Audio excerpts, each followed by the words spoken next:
I worked with a guy named Vegas Vaughn. We all called him Vegas Vaughn because he was from Nevada, even though he talked like he was from Jersey. Generally, he was a nice guy, friendly, and showed me the ropes. One thing though, he loved the girls. Any girl. At first, I thought he was just desperate to be around women. You can imagine my shock when he told me he was engaged. Around the time of the company's New Year's party, everyone was invited. Vegas, what's up? I asked at the party. Let me introduce you to someone very special, my fiancé. This is my co-worker, a good guy. Vegas said, as I shook his fiancé's hand, still shocked because I didn't think she was real. Several of the ladies who worked with us came to greet her, equally perplexed. Then Vegas did the stupidest thing yet. Ladies, Happy New Year, he said, kissing each girl on the cheek. When he got to the end of the line, he didn't recognize the final girl and said, oh, you must be new. He gave a quick head count and shrugged. I guess you're lucky number 7. Happy New Year, sweetheart. Tipping her in his arms, he kissed her right on the mouth in front of everyone, including his fiancé. If it weren't for the music playing, you could hear a pin drop. The second he let up, he pulled his fiancé forward and said, by the way, ladies, this is my fiancé,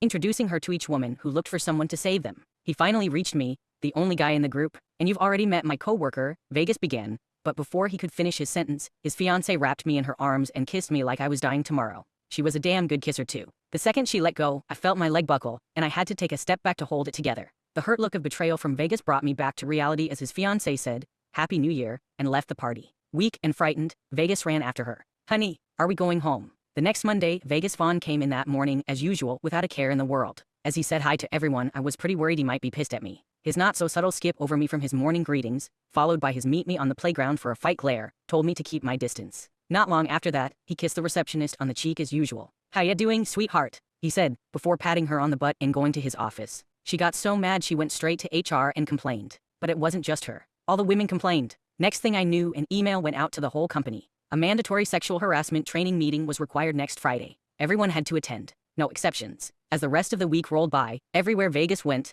guys kept grinning at him, saying, hey Vegas, you gonna attend Friday's meeting? Vegas would go red in the face, looking pissed, before saying, I haven't decided if I'm gonna go. I really think you should attend that meeting, said another coworker. I don't know why everybody keeps telling me that. Vegas grumbled, looking confused after hearing it for the 17th time. So, you're really not coming? I managed to ask him. He calmed down, a lot towards me, as I was the only guy not teasing him about harassment training. I'm not sure why it matters. He argued. It's mandatory, I said with a raised brow. Oh yeah.